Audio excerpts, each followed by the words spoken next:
Bien. Mesdames, Messieurs, j'ai été heureux d'accueillir le nouveau président du Conseil italien, Matteo Renzi, qui nous a réservé, et j'y suis sensible, la première visite qu'il fait en tant que chef du gouvernement en Europe. Nous avons en effet, entre nos deux pays, la France et l'Italie, des relations qui vont au-delà de l'économie et de la politique, puisqu'elles s'inscrivent dans une histoire, une culture et même des langues que nous essayons de parler autant qu'il est possible. Matteo, plus que moi, pour l'effort qu'il fait à s'exprimer en français. Il vous en donnera peut-être, je ne sais pas, une illustration. Nous avons aussi de nombreuses entreprises françaises, italiennes, qui sont dans des coopérations ou des partenariats d'excellence dans tous les domaines. Et si je voulais en citer quelques-uns, je dirais notamment le spatial, l'aéronautique, l'industrie de haute technologie. Mais nous nous sommes surtout rencontrés pour évoquer la situation de l'Europe, de nos deux pays, dans l'Union européenne, et également les grands dossiers internationaux. Sur l'Europe, nous partageons la même volonté.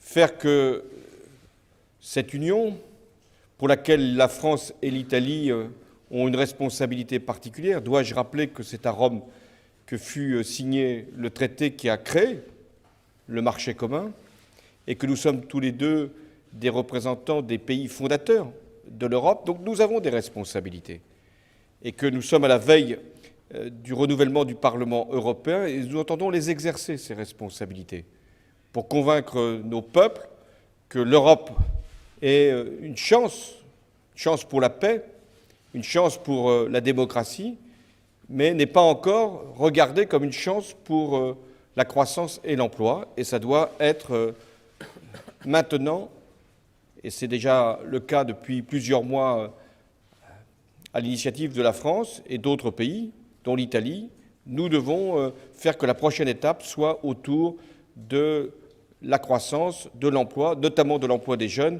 parce que le chômage des jeunes dans nos deux pays atteint des niveaux qui sont inacceptables.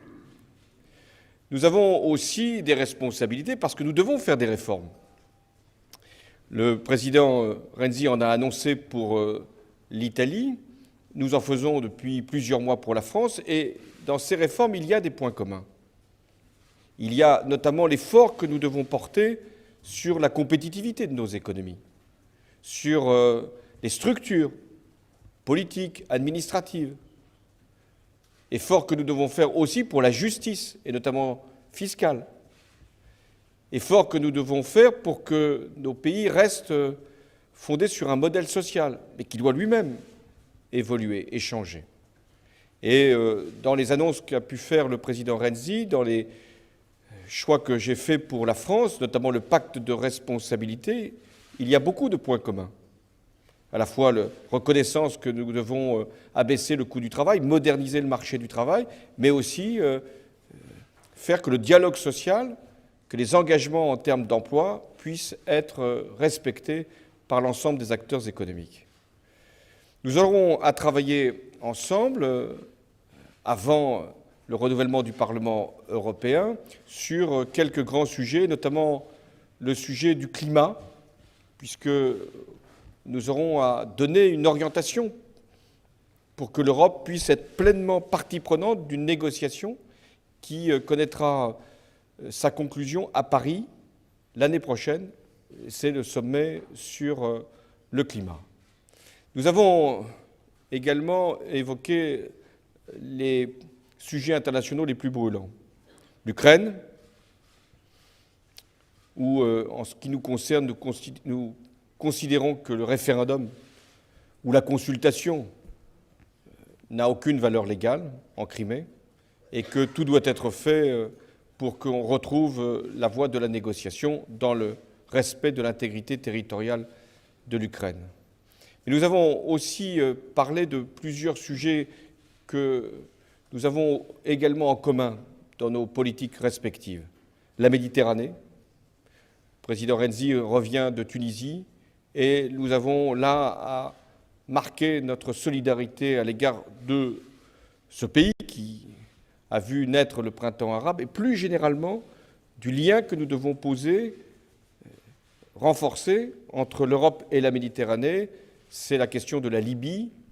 Il y a eu une réunion importante à Rome ces derniers jours. C'est aussi toute la question du nord de l'Afrique et nous envisageons de travailler ensemble sur ces sujets. Il y a aussi la Syrie.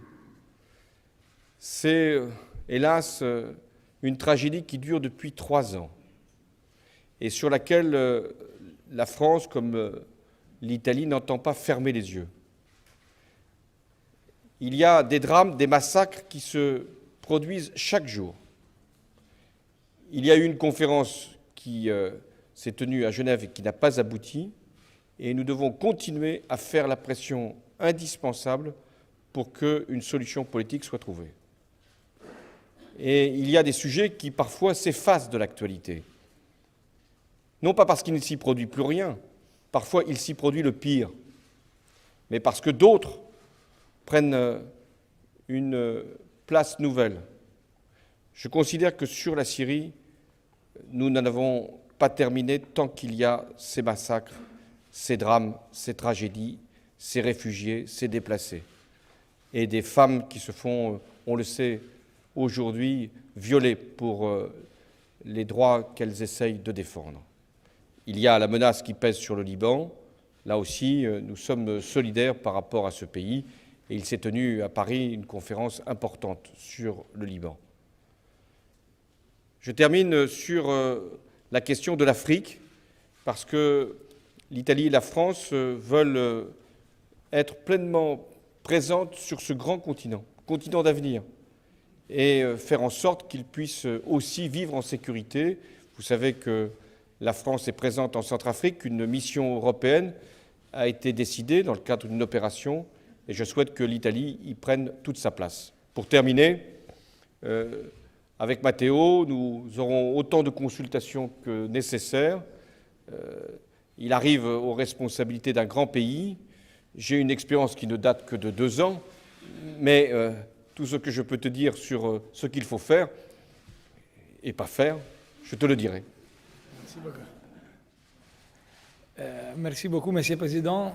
Je pense que pour moi, c'est vraiment très important d'avoir la possibilité d'être ici, à Paris, dans une ville que j'adore, mais surtout avec l'accueil très amical du président Hollande. Je pense que les relations entre l'Italie et la France sont vraiment excellentes.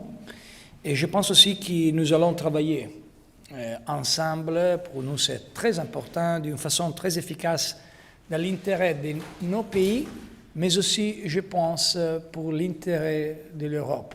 Parce que nous devons changer l'Europe ensemble. Et celui-ci, c'est les premiers défis que nous devons avoir dans les prochains mois, dans les prochaines années. Passo all'italiano per aussi parce que mon français c'est pas bon, ma anche per sottolineare in modo molto chiaro ai colleghi della stampa italiana che per noi il rapporto con la Francia non è un rapporto che affonda le radici soltanto nel passato, ma che, lo posso dire a maggior ragione dopo l'incontro, è un rapporto che è molto basato sul futuro.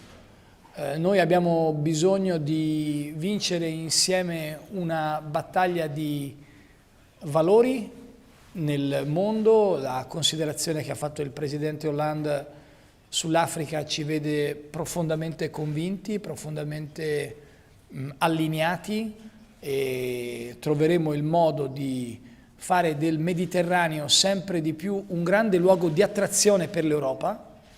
La mia personale opinione, non voglio chiamare su questo a un'opinione anche François, ma penso che in questi anni l'Europa ha guardato poco al Mediterraneo come a cuore del nostro continente. Io sono profondamente convinto che invece il lavoro che per esempio ha fatto la Francia in alcuni paesi africani e che insieme faremo nei prossimi anni e mesi sarà molto molto importante. Naturalmente il nostro obiettivo è quello di implementare la cooperazione e il partenariato tra i nostri due paesi, lavorare insieme fin dal prossimo Consiglio europeo sul clima, sul pacchetto dell'energia, avere questo rapporto costante di consultazione che è per me molto importante anche dal punto di vista personale e che lo è per i nostri paesi in vista degli impegni che abbiamo entrambi con la Commissione europea. Io credo poi che abbiamo un obiettivo comune politico con la P maiuscola, che è quello di dire che ai nostri cittadini, alcuni dei quali sono sfiduciati e non credono più nell'Europa, che l'Europa è il luogo della più grande scommessa politica che si possa fare e che se qualcuno oggi non crede più nell'Europa perché ha vissuto sulla sua pelle la crisi economica, bene, noi potremo avere più euro in tasca soltanto se avremo più Europa nelle nostre istituzioni e nella nostra politica. Più Europa ci sarà, più sarà forte la possibilità di tornare ad avere ricchezza, in particolar modo per il ceto medio che ha sofferto di più di altri il peso della crisi. Questa è anche una considerazione politica, nel rispetto naturalmente del ruolo del Presidente della Repubblica francese e anche del Capo del Governo. Condivido e quindi non ho niente da aggiungere tutte le considerazioni che il Presidente Hollande ha fatto sull'Ucraina, tutte le considerazioni che ha fatto sull'importanza dei prossimi appuntamenti internazionali.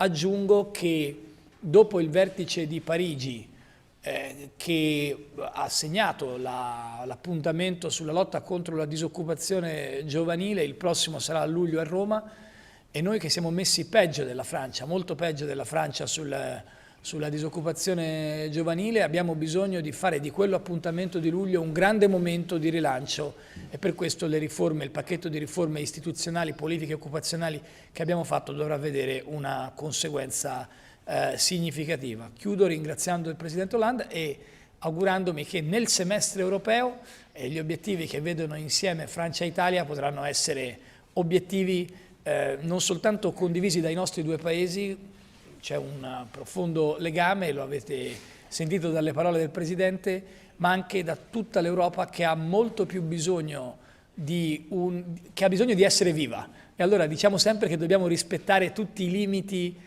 dei trattati. Vero, noi rispettiamo tutti i limiti europei, ma c'è un primo rispetto che dobbiamo ai padri fondatori, a quelli che hanno creato l'Europa.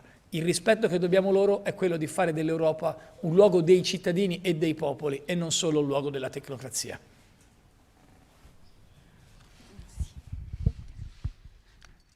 Giovanna Pancarisca, TG24, una domanda per il Presidente Renzi. Parlando di Europa e del piano di riforme di cui avete discusso insieme al Presidente Hollande, volevo chiederle, visto che tra le ipotesi per finanziare questo piano di riforme lei ha anche ventilato uno sforamento sul deficit pur rimanendo nel 3%, se dobbiamo attenderci un ritardo per quanto riguarda il pareggio di bilancio, che come sa è un obiettivo fissato in Costituzione, che la Commissione europea ci chiedeva di raggiungere nel 2014, il governo Letta aveva già rimandato al 2015, ecco, volevo sapere da lei se dobbiamo attenderci un ulteriore ritardo o se comunque questo rimane un obiettivo prioritario anche nell'azione economica del suo governo.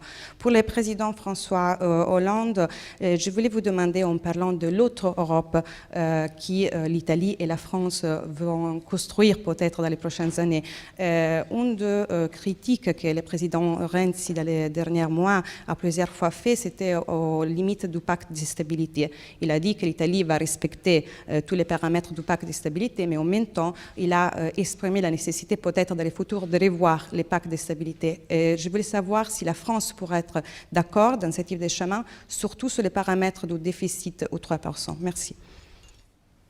Vado io, allora la prima, noi non ci sarà nessun sforamento del tetto del 3%, nessuno, ok? Quindi utilizziamo le parole che dobbiamo utilizzare.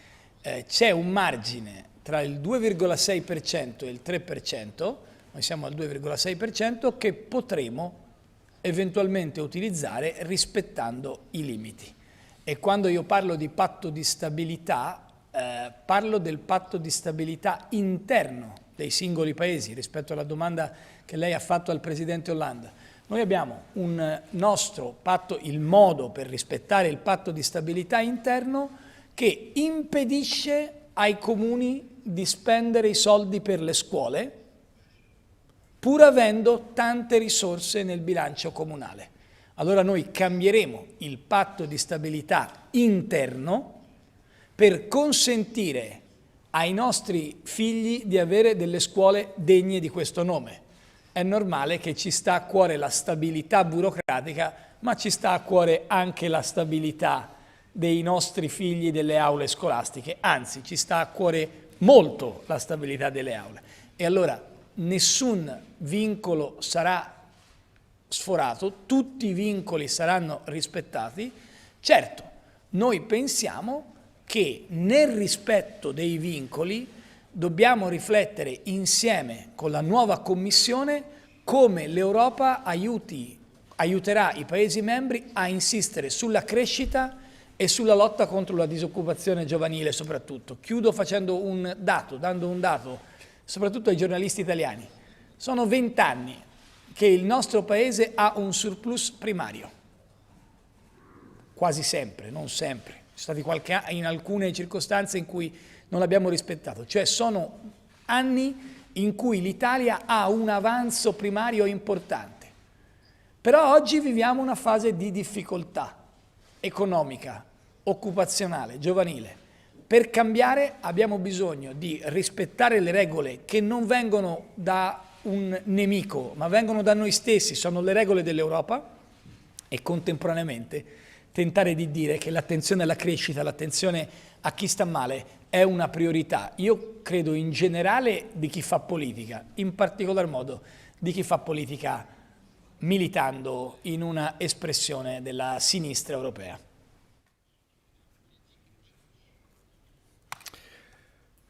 La France, l'Italie, nous sommes membres d'une Union européenne, donc nous devons respecter les engagements que nous avons passés avec nos partenaires. Il y a un cadre, il y a des règles, et nous devons travailler ensemble pour qu'il y ait une stabilité et un euro qui puisse être reconnu comme une monnaie solide, ce qui est d'ailleurs le cas. Quand je regarde le niveau de l'euro par rapport au dollar ou aux autres monnaies, nous sommes non seulement sortis de la crise de la zone euro, mais nous sommes sûrement l'une des monnaies les plus solides, les plus robustes au monde. Mais ça suppose que les États membres respectent un certain nombre de règles, ce que nous faisons. L'Italie, le président du Conseil l'a dit, depuis des années est en excédent primaire. J'aurais bien voulu dire ça, que depuis 20 ans, la France est en excédent primaire. Ça veut dire que la France, depuis longtemps, est en déficit, primaire, secondaire et tertiaire d'ailleurs, hein, en déficit, et à des niveaux plus élevés depuis des années que l'Italie. Ça ne veut pas dire que la dette publique française soit au même niveau que l'Italie, elle est en dessous, mais quand même. Donc nous avons à travailler à réduire les déficits, nous en France, parce que nous sommes au-dessus de 3%, ce qui n'est pas le cas de l'Italie. Mais en même temps que nous respectons nos engagements, nous devons donner encore plus de force au soutien à la croissance et à l'emploi. C'est ça le grand enjeu. C'est ce que j'avais obtenu il y a près de 2 ans avec le pacte de croissance. Nous avons effectivement donné des délais aux différents pays. La France et l'Italie en ont été, si je puis dire, bénéficiaires pour la perspective des déficits. Et nous devons mettre davantage l'accent sur l'emploi des jeunes. Il y a déjà des décisions qui ont été prises, mais l'enjeu, c'est qu'il y ait plus de croissance.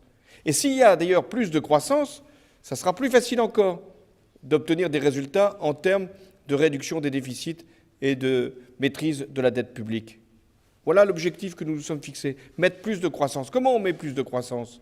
Il y a à la fois des pays qui sont en excédent, il y en a en Europe, et qui doivent soutenir leur demande intérieure.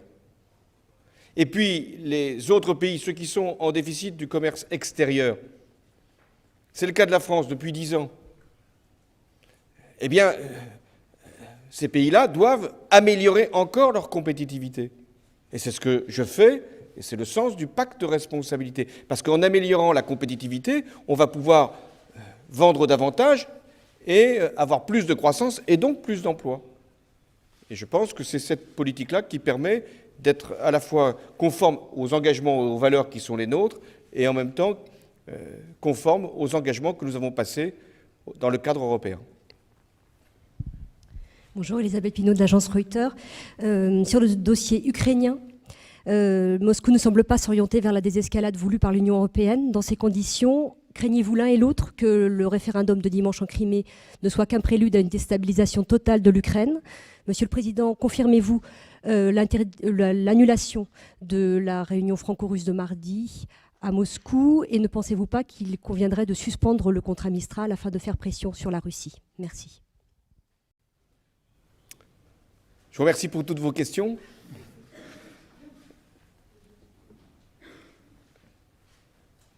Il y a une pseudo-consultation de la population en Crimée, parce qu'elle n'est pas conforme au droit interne ukrainien et au droit international. Il ne peut pas y avoir une consultation organisée sur une partie du territoire sans que le gouvernement du pays en question ait été associé à l'organisation de ce scrutin. Or, tel est exactement le cas. C'est pourquoi la France, comme l'Union européenne, ne reconnaîtra pas la validité de cette pseudo-consultation. Lundi, il y a une réunion du Conseil des ministres des Affaires étrangères. Il y avait eu une échelle de sanctions qui avait été définie par le Conseil européen. Nous y étions. Et il y aura donc usage, s'il n'y a pas de désescalade lundi, de ces sanctions qui, je le rappelle, portent sur les visas et sur les avoirs financiers d'un certain nombre de personnalités.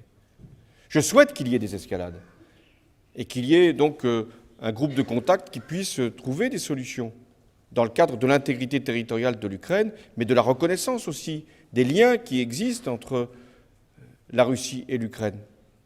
C'est pourquoi le groupe de contact doit être maintenant, si je puis dire, au contact. Mais faut-il être deux pour qu'il y ait le contact? Sur le déplacement qui était prévu depuis longtemps, puisque c'est dans le cadre des relations bilatérales entre la France et la Russie, pour décider de ce déplacement, j'attendrai lundi pour connaître exactement ce que sera la position russe après la consultation en Crimée, pseudo-consultation. Quant aux sanctions autres, notamment liées à la coopération militaire, c'est le troisième niveau de la sanction.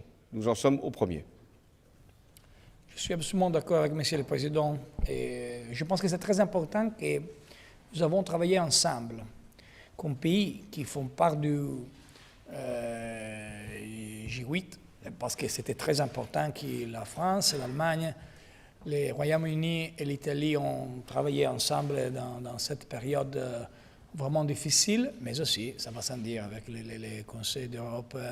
Et je pense que nous allons attendre les rendez-vous du prochain lundi. Bonsoir, Monsieur le Président. Roberto Ginza, ITG1, Télévision publique italienne. Et une question pour tous les deux. Le Président Hollande, vous avez dit que vous avez la même volonté, vous partagez les idées d'une autre Europe. Et la rencontre de Renzi-Hollande, c'est le début d'une politique, un changement de politique européenne à partir de la famille des socialistes européens. E poi Matteo Renzi, lei ha convinto il Presidente Hollande a fare una politica europea appunto per cambiare verso anche in Europa, visto che l'Italia si porta in Europa anche cercando di spiegare le proprie riforme e chiedendo all'Europa insomma un cambiamento anche di politica. E se in Francia in particolare si è parlato in Francia di 10 miliardi ai 10 milioni di italiani, se ne è parlato molto, e quello può essere una politica di cambiamento anche per la famiglia socialista europea?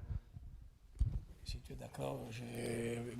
Penso che non ci sia bisogno di convincere il Presidente Hollande a cambiare verso che a été le slogan della campagna elettorale, quindi cambiare verso, venite in Francia, ora il presidente Hollande è molto preparato ma non può conoscere anche gli slogan della campagna elettorale, come le tournant, tu parli di tournant, ok. Allora, io credo questo, credo che ci sia una condivisione senza bisogno che nessuno cambi idea sul fatto che i vincoli e i limiti europei vanno rispettati e che contemporaneamente compito e responsabilità della politica, della nuova Commissione, della nuova Europa sia ridurre il gap, lo spread non economico e finanziario, ma lo spread tra cittadini e istituzioni europee. Noi siamo abituati a presentarci alle elezioni e siamo convinti che alle prossime elezioni i partiti che lottano contro l'Europa e che sono populisti avranno una possibilità di buon successo se noi non saremo consapevoli del fatto che l'Europa deve essere rispettata negli accordi che abbiamo fatto tra di noi, ma debba essere anche cambiata.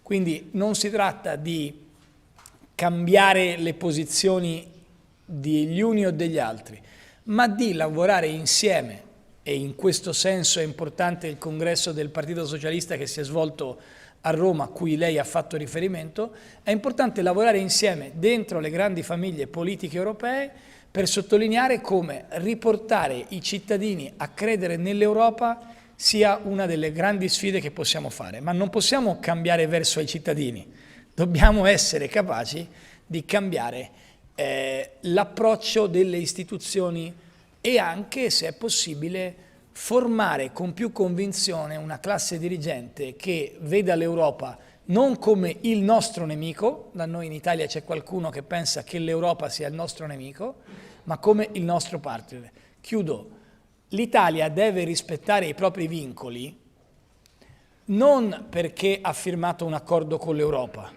non perché lo chiede il presidente Hollande o perché lo chiede la cancelliera Merkel. L'Italia deve rispettare il proprio piano di rientro sul debito pubblico, perché lo deve ai propri figli. Non è giusto che ci sia una classe dirigente che ha speso i soldi delle generazioni che verranno. Però mentre diciamo che questo rispetto noi lo avremo, diciamo anche che proprio per i nostri figli, siccome vogliamo un'Europa che non si limiti all'Erasmus, abbiamo bisogno di un'Europa che sia un'Europa viva, forte et compétitive.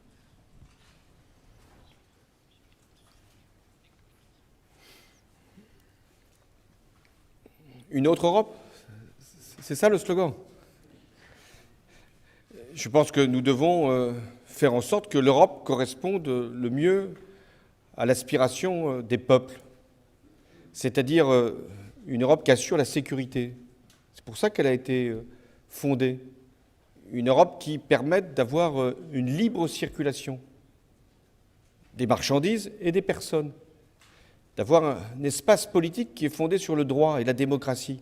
Rien que pour ça, ça valait la peine de faire l'Europe. Mais il y a une aspiration qui est celle que nous exprimons à travers ce que nous représentons, c'est d'avoir une Europe qui puisse être aussi sûre sur le plan économique, qui puisse donner de l'espoir, notamment dans une période où le chômage est très élevé. C'est ce que nous devons faire au niveau d'abord des gouvernements. Et permettez-moi de dire que depuis 2 ans presque que je suis dans cette responsabilité de président de la République, j'ai toujours trouvé en l'Italie, avec Mario Monti et Enrico Letta, un partenaire pour aller dans le sens de cette Europe de croissance. Nous n'avons pas pu toujours aller aussi loin que nous l'aurions désiré, mais je veux quand même ici rendre hommage et à Mario Monti et à Enrico Letta pour l'action que nous avons pu conduire. Il se trouve que Matteo arrive à un moment qui est essentiel pour l'Europe, c'est-à-dire à la veille du renouvellement du Parlement européen et donc de la constitution de la Commission. Et donc la France et l'Italie ont encore davantage, en tant que gouvernement, besoin de faire entendre leur voix, telle que nous l'avons définie. Respect des engagements et en même temps volonté de croissance. Sur maintenant le Parlement européen et son renouvellement. Des élections sont prévues, le 25 mai. Est-ce que c'est un référendum pour ou contre l'Europe? Non. Quel que soit le résultat des élections européennes, l'Europe, elle sera là. Ce qui est en jeu dans cette consultation, c'est quelle Europe? La même ou une Europe qui corresponde à nos objectifs de progrès, de croissance, d'emploi, de solidarité? C'est ça l'enjeu. Et les gouvernements ne pourront agir qu'en fonction du Parlement européen, de ce qu'il sera constitué en force politique après le 25 mai, d'où l'importance de ce scrutin. Et donc, ne laissons pas les populistes poser la question. La question, ce n'est pas pour l'Europe ou contre l'Europe. La question, c'est quelle Europe nous voulons. Et sur ce terrain-là, effectivement, il y aura une compétition politique. Bonjour Monsieur le Président. Cette question s'adresse à vous, Monsieur le Président de la République française. La semaine a été particulièrement difficile pour le gouvernement. Vous ne vous êtes pas encore exprimé sur les affaires politico-judiciaires et nous avons plusieurs questions à vous poser. Tout d'abord, quand avez-vous pris connaissance des écoutes concernant Nicolas Sarkozy? Avez-vous eu connaissance du contenu de ces écoutes? Est-ce que vous renouvelez votre confiance à Christiane Taubira? Et enfin, pensez-vous, comme le montrent les premiers sondages effectués depuis cette affaire, que cette affaire et la gestion de cette semaine aura un impact sur les prochaines élections, les élections municipales? Merci. Je ne suis pas sûr que ces questions correspondent tout à fait au rendez-vous qui est le nôtre aujourd'hui, mais quelle est ma responsabilité comme chef de l'État? C'est d'assurer l'indépendance de la justice, qui est fondée sur 3 principes. La séparation des pouvoirs, c'est-à-dire le fait que l'exécutif n'intervienne pas sur le judiciaire. Et j'y veille tout particulièrement, avec un changement de pratique qui permet de saluer ce qui a été fait depuis 2 ans. Le second principe, c'est le respect des droits de la défense. Et je recevrai les avocats qui, à un moment, ont pu s'interroger sur des écoutes qui avaient été décidées par la justice et par la justice seule, sur un avocat. Et puis le troisième principe, c'est la présomption d'innocence. Il y a des affaires, il y a des noms qui sont cités, il y a des procédures qui sont en cours, il ne m'appartient pas ici de les qualifier.